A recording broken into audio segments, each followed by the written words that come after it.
Hi mga kuripot! Ako lang ba yung namamahalan sa mga smartwatch na nabibili sa mga malls na libo-libo ang presyo? Nakahanap ako sa TikTok shop ng super mura na smartwatch na kamukhang kamukha nun sa Apple na nagkakahalaga lang ng 600 plus. Ito nga pala yung KD19 Pro at meron silang pa freebies kagaya ng screen protector at isang extra strap.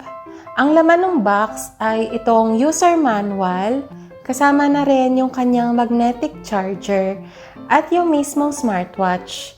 Color silver nga pala yung in-order ko at marami din silang colors available. Sobrang nagustuhan ko nga to kasi kahit na mura lang siya ay mukhang mamahalin talaga. Sa unang tingin nga ay hindi mo aakalain na hindi ito yung original. Tapos, tinry ko nang ikabit yung extra strap niya na color white kasi mas feel kong mag